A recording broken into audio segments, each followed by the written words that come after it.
Good morning, শুভ সকাল। আজ মঙ্গলবার, ঘড়ির কাঁটা 6:30 ঘরে। প্রভু কলেজ যাবে, আজকে ওর লাস্ট পরীক্ষা। আজকেরটা হয়ে গেল, ও শান্তি, আমারও স্বস্তি। তার টিফিন বানিয়ে দিচ্ছি পাস্তা। আগের দিন রাতে পাস্তা সেদ্ধ করে রেখেছিলাম। আজকে শুধু আলু, পেঁয়াজ, কাঁচা লঙ্কা কুচিয়ে তেলের মধ্যে নেড়ে চেড়ে একটা ডিম ফাটিয়ে দিয়েছি, বুঝেছেন? নাহলে না ঠান্ডা হয়ে গেলে খেতে পারবে না। তা সব নাড়িয়ে চাড়িয়ে সেদ্ধ পাস্তা দিয়ে এই একটু চিংসের মশলা দিলাম, এই দেখুন, একটু ঝাল ঝাল টক টক রসুনের গন্ধ, ব্যাস এইটা দিয়ে দিলে আর কোনো রকম মশলা লাগে না পাস্তা রান্না করতে। নামানোর আগে এই সসটা 1 চামচ দিয়ে নাড়িয়ে চাড়িয়ে নামিয়ে দেবো, হয়ে যাবে। টিফিন নিয়েছো, জলের বোতল নিয়েছো? হ্যাঁ, চলুন, মহারাজ ব্যাগ নিয়ে বেরোচ্ছেন, ভোরে ভোরে বাজার করে আনবে। টাটা বাবা। প্রভুকে যে টিফিন বানিয়ে দিয়েছিলাম সেটা একটা বাটির মধ্যে বেড়ে কড়াইটা খালি করে দিলাম। সুজাতা মেজে দিয়ে গেলে আবার কড়াইটা ব্যবহার করতে পারবো। এখন এটা খাবো। আর খবরের কাগজে কোন পাতায় কি ভালো খবর দিয়েছে সেগুলো খুঁজে খুঁজে বের করে পড়বো, বুঝেছেন? দারুণ হয়েছে গো, ঝালটা একটু বেশি হয়ে গেছে।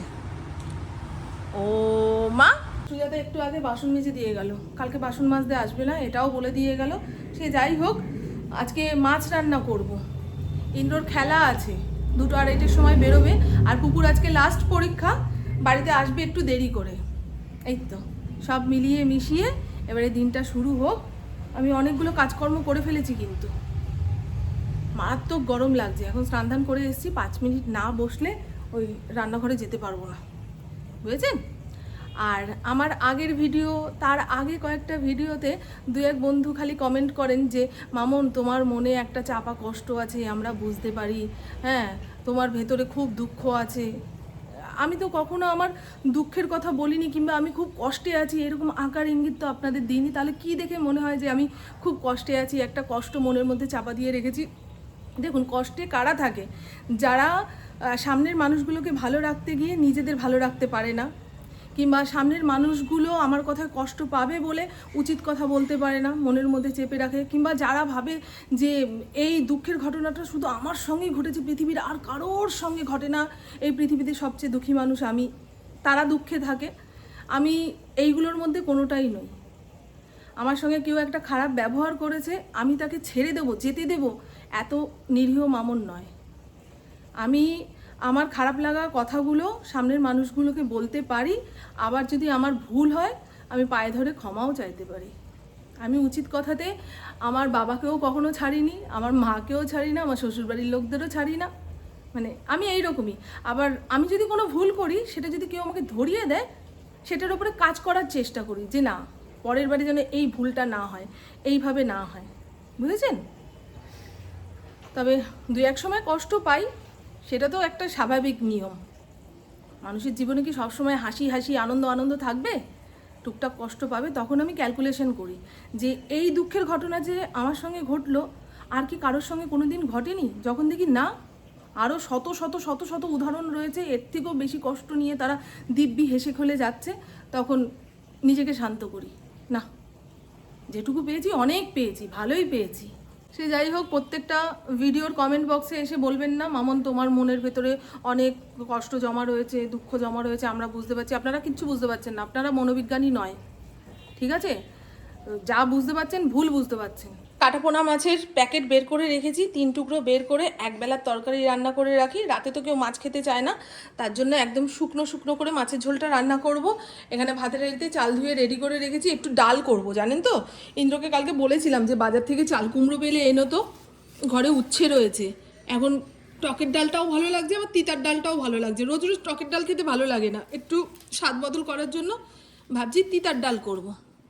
ভালো হয়েছে, কলমি শাক এনেছে, ঘরদোর মোছা, সেই জন্য শাকটা নিচে রাখলাম। কলমি শাক, শাকটা বেশ ভালো না গো, আমার কলমি শাক ভাজা খুব ভালো লাগে। একটুখানি রসুন শুকনো লঙ্কা ফোড়ন দিয়ে ভাজলে অমৃত অমৃত। ওই শাক ভাজা দিয়েই আমি অনেকটা ভাত খেতে পারবো। টমেটো ঘরে এনে রাখা যাচ্ছে না, পচে যাচ্ছে গো, খুব পচে যাচ্ছে। যতই যত্ন আত্তি করি না কেন ও পচে যাবেই, 4টের মধ্যে 2টো তো পচবেই। এই যে চাল কুমড়ো এনেছে গো, ছোট্ট একটা চাল কুমড়ো এনেছে, এটা দিয়ে তিতার ডাল করব। ঝিঙা আনতে বলেছিলাম, ঝিঙা এনেছে, একদম মনের মতো বাজার। এই দেখো কাঁঠালের দানা এনেছে। হ্যাঁ, ইঁচড় আর পাওয়া যাবে না। কুমড়োটাও বেশ ভালো এনেছে, ব্যাগ থেকে বের করে রাখি, নাহলে ঘেমে গেলে না পচন লাগবে। পুঁই শাক এনেছে, দেখেছেন? একটা মাছের মাথা রয়েছে। কালকে রাতেই ভাবছিলাম একটু পুঁই শাকের চচ্চড়ি দিয়ে ভাত খাবো। দেখুন ইন্দ্র কিভাবে কিভাবে যে আমার মনের কথা জেনে ফেলে। ওকে কিন্তু আমি পুঁই শাকের কথা বলিনি, কালকে রাতে ভাবছিলাম যে পুঁই শাকের চচ্চড়ি। ওকে তো কিছু বলতে ভয় লাগে, আনতে বলবে এইটুকু, নিয়ে আসবে এতগুলো, মানে পাড়া শুদ্ধ লোককে বসিয়ে খাওয়ানো যাবে এত, ফেলানি যায় না বলুন। এই যে নিয়ে এসছে কিন্তু আগাগোড়াই আমার এই মনের কথাটা খুব বুঝতে পারে। আমার মনের কথা মানে খাওয়ানোর কথা, এইটুকুই, ওই একটা বুঝলেই হবে। ঝিঙা এনেছে, আমি তো খেতে খুব ভালোবাসি গো।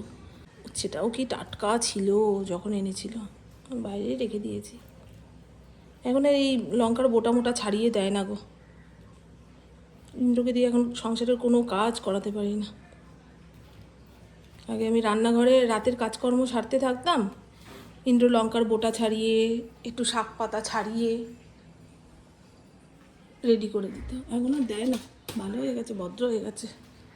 চলো ঝটপট করে ফেলি, এই এতগুলো উচ্ছে দেবো, ঠিক আছে? লাইটটা অফ করে দিই, এই জায়গাটা অন্ধকার থাকলে না ঘুমাবে। ও যতক্ষণ ঘরে বসে থাকে ততক্ষণই শান্তি, নাহলে বিড়াল তাড়াবে, কাক তাড়াবে, ঘ্যাও করবে, বুঝেছ? আমার মা তো, আমার মা সারাদিন ঘ্যাও ঘ্যাও। একটু চানাচুর মুখে দিচ্ছি আর কাজকর্ম করছি, মুখটা কেমন তিতা তিতা লাগছে। মটর ডাল সব ফ্রিজের মধ্যে রাখি, জানো? আমার ফ্রিজটা হয়ে গেছে ছোটোখাটো মুদিখানা। একসঙ্গে অনেকটা পরিমাণে জিনিস আনলে 3জন মানুষ খেয়ে ওঠাতে পারি না। আবার বাইরে রেখে দিলে ছাতকুড়া লেগে যাবে, পোকা ধরে যাবে, দরকার নেই তো। ফ্রিজ যখন আছে, আমার এখন এই ফ্রিজটাকেও ছোট বলে মনে হয়, জানো? ডবল ডোরের যে ফ্রিজগুলো, সেটা কিনে ফেলতে পারলে ভালো হতো। তখন তো বুঝিনি মালপত্র এত আনবে এত আনবে। প্রত্যেক দিন ভাতের চাল একটু কম করেই নিচ্ছি, তাও রাতে ভাত থেকে যাচ্ছে। মা লক্ষ্মী হাঁড়িতে বর দিয়েছে, জানো? যত কম করেই রাঁধি না কেন, ও ভাত থেকেই যাবে। মাছ ভাজবো বলে কড়াইতে তেল দিয়েছি, আর এই দেখুন 3 টুকরো পেটির মাছ, আর মাথাটা এই মাছের ঝোলের মধ্যে দিয়ে দেবো। পুপু আর ইন্দ্র এক টুকরো করে খেয়ে নেবে। আমি মাছের মাথা চচ্চড়ি কিংবা ডালের মধ্যে দিলে ভালো খাই, এমনি খেতে গেলে কেমন একটা গন্ধ লাগে নাকে। আর মাছটা খুব টাটকা ছিল, সেই জন্যই ঝোলের মধ্যে দিচ্ছি। চলো, তেল গরম হয়েছে, এই মরেছে, একটু গরম হওয়ার আগেই মনে হয় দিয়ে দিলাম গো।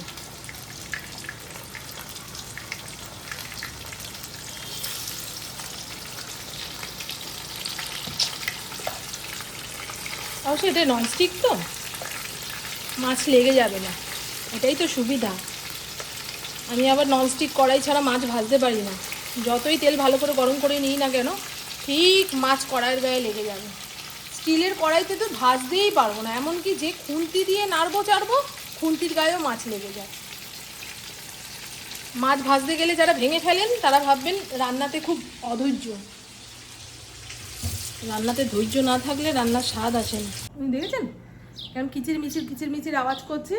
পপু কলেজ থেকে ফোন করেছিল, মা আমার পরীক্ষা হয়ে গেছে, আমি আধা ঘন্টা 1 ঘন্টা লেটে বাড়িতে ঢুকবো। মানে প্রতিদিন যেই টাইমে ঢোকে তার থেকে আধা ঘন্টা 1 ঘন্টা লেটে ঢুকবে, সব বন্ধুদের সঙ্গে কিছু খাওয়া দাওয়া করবে, তারপরে ট্রেনে উঠবে। আর ঘড়ির কাঁটা 1:45 ঘরে, কিন্তু একটু পরেই চলে আসবে, খেয়ে দিয়ে খেলা দেখতে যাবে। করিনকে এখনো খেতে দিইনি, দেবো। কি মারাত্মক গরম। আর আজকে আমার যোগব্যায়াম ক্লাসে যাওয়ার কথা রয়েছে সন্ধেবেলায়। 19 তারিখে একটা প্রোগ্রাম রয়েছে, যারা যারা যোগব্যায়াম শেখে তাদের সবাইকে নিয়ে একখানা কম্পিটিশন মতন হবে, এই যোগব্যায়াম দেখান, ওই যোগব্যায়াম দেখান, এরকম করে আর কি। তা ম্যাডাম প্র্যাকটিস করাবেন 19 তারিখ পর্যন্ত। আমাদের 2 বেলা করেই যেতে বলেছিল। আমি পারি না গো, এই সন্ধেবেলায় ব্যায়াম ট্যায়াম করে আসার পরে আবার সকালবেলায় দৌড়ে দৌড়ে ব্যায়াম করতে যাওয়া আমার শরীরে দেয় না। ওই একদিন পরে একদিন যে যাই ওটাই আমার শরীর নিতে পারে। ঝট করে দেখিয়ে দিই কি রান্না করলাম। প্রেশার কুকারে ফড়িংয়ের ভাত খেতে দেবো ওকে। আর এই হলো তিতার ডাল, দাঁড়ান একটু হাতা দিয়ে নাড়িয়ে চাড়িয়ে দেখাই। ইন্দ্রর ভাত বেড়ে টেবিলে ঠান্ডা করতে দিই। এই দেখুন, উচ্ছে একটু বেশি করেই দিয়েছি। দাঁড়াও, ওর এখনো খাওয়া হয়নি, ওকে খেতে দেবো। আচ্ছা দাও। এই হলো চাল কুমড়ো উচ্ছে দিয়ে তিতার ডাল, খুব স্বাদ হয়েছে খুব। সোমবার দেওয়ার সময় এত সুন্দর গন্ধ এলো নাকে, সোমবারের গন্ধেই বোঝা যায় ডালের স্বাদ কেমন হবে। আর একদম শুকনো শুকনো করে আলু পটল দিয়ে কাটাপোনা মাছের ঝোল, ঝোল না ঝাল, একদম শুকনো শুকনো করে রান্না করেছি। আর এটা শুকনো করে রান্না করেছি বলেই এই, কোথায় গেল ডালটা, ঠিক আছে, এই ডাল করতে হয়েছে, বুঝেছেন। ইন্দ্র তো এত শুকনো দিয়ে ভাত মেখে খেতে পারবে না, ধনে পাতা ভাজা মশলা সব কিছু দিয়েছি। পরে আরও 1 টুকরো মাছ অ্যাড করেছি জানেন, যদি রাতের দিকে একটা থাকে তো ইন্দ্র খেয়ে নিতে পারবে। আর ডাল থাকলে কোনো চিন্তা করতে হয় না, রাতে একটু ভাজাভুজি করলেই হয়ে যাবে। ঘ্যাও ঘ্যাও এতক্ষণ করলেও জল খাবে না, গলা শুকিয়ে যায় তো। চলো বন্ধু। আর এই তো বন্ধু আমার প্রভু রেডি হয়ে গেছে, সবাইকে ফোন করে তলব দিয়ে দিয়েছে স্পোর্টিং মাঠে চলে আয়। আমি এক্ষুনি বেরোচ্ছি। আমার এখনো খাওয়া হয়নি জানেন। ইন্দ্রকে tata bye bye Durga Durga বলে দিই। জিততে হবে।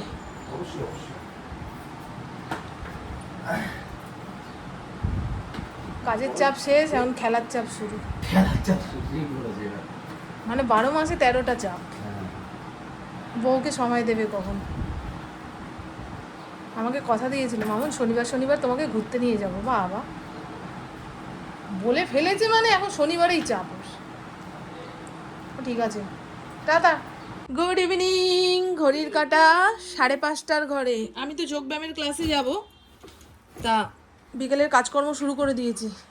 আর আমার মেয়ে বিশাল বড় যুদ্ধ জয় করে চলে এসেছে, পরীক্ষা শেষ, এখন বন্ধুদের সঙ্গে প্ল্যান করছে যে কোন দিন কোথায় যাবে, কটা সিনেমা দেখবে। আরে বিছানাটা আমি তো ঝাড়বো বলে ইয়ে করলাম রে,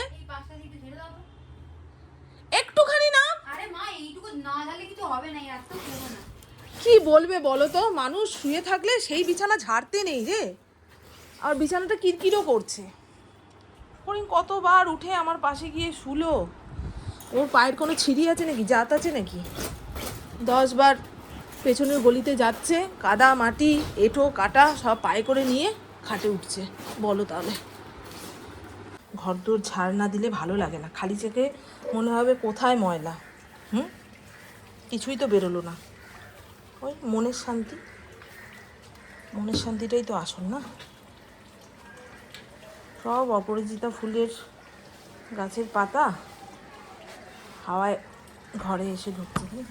চলেন বন্ধু, সাজুগুজু করে নিয়েছি, আর এখনো তো আলো রয়েছে, তাপ রয়েছে, কি সন্ধেবাতি দেব। আমার বাড়িতে আসতে দেরি হলে পুবু একখানা ধূপকাঠি জ্বালিয়ে দেবে, ওই কন্ট্যাক্ট করে গেলাম, বুঝলেন। আর আমি এসে ধূপ ধুনো দেবো। ওকে আবার বেশি কিছু জ্বালাতে বললে একদম ঘর জ্বালিয়ে রেখে দেবে। ওর হাতে আগুন লাগে বেশি। সেদিনকে একখানা ধূপকাঠি জ্বালিয়েছে, ধূপকাঠি জ্বালানোর পরে কাঠিটা কোথায় ফেলেছে বলুন তো? ইন্দ্রর গাড়ি থাকে, গাড়ির সিটের উপরে। ইন্দ্র তো চিৎকার দিয়ে উঠেছে, কেন তুমি ওকে দিয়ে ধূপকাঠি মোমবাতি জ্বালানো করাচ্ছ। বাবা এইটুকু যদি না পারে তাহলে তো হয়ে গেল, রেঁধে বেড়ে আর খেতে হবে না তাকে। আমার পুপু যখন সকালবেলা কলেজে যাচ্ছিল, ওর হাত পায়ে এত চাবাচ্ছে, একটা প্যারাসিটামল পেটে না পড়লে ওর বাড়ির বাইরে যেতে পারবে না। তারপরে কলেজের ওখান থেকে ফোন করছে, মা আজকে তো পরীক্ষা শেষ, সব বন্ধুদের সঙ্গে কবে দেখা হবে না হবে, এই জায়গায় যাব সেই জায়গায় যাব। আমি একদম না, বাড়িতে আসবি, অন্যদিন বন্ধুদের সঙ্গে কন্ট্যাক্ট করে যাবি খানে, কিছু বলবো না। চিন্তায় থাকি গো, সে কোন সকালবেলায় বেরিয়েছে। তারপরে পরীক্ষার জন্য রাতে ঘুম ছিল না, এই ছিল না, শরীর কত দেয়। এই পয়সার ব্যাগটা নেব গো। রাস্তার মুখ প্রায় ভুলতে বসেছিলাম জানেন, এত গরম, ঘরে পাখার নিচে বসেই শান্তি পাচ্ছি না, আর একটু হাঁটলেই কেমন ঘেমে নিয়ে স্নান করে যাই। কি রাস্তায় বেরোবো গো, রাস্তায় বেরোলে শরীরে অশান্তি। ওপার হব।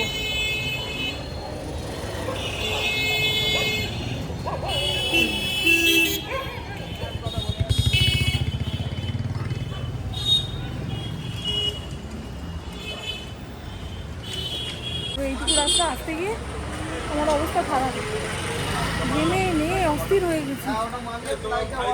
মনে হয় দুপুরে যা কিছু খেয়েছি সব বেরিয়ে আসবে। চলুন, এসে গেছে মনে হয়।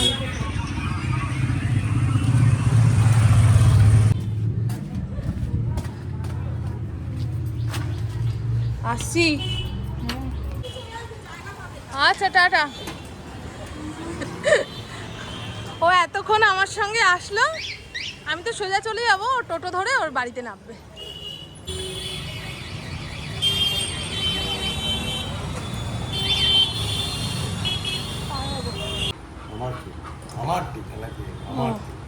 ইন্ডোর ফুটবল খেলার টিম জিতে গেছে, কংগ্রাচুলেশন। এরপরে খেলা কোথায়?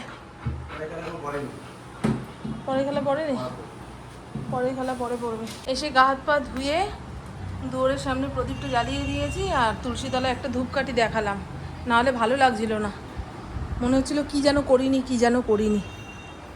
বুবু, এই জামা আবার কদিন পরে বের করতে হবে রে। এই আয়, বাইরে বসে খাবি তো, আয়। ও মা,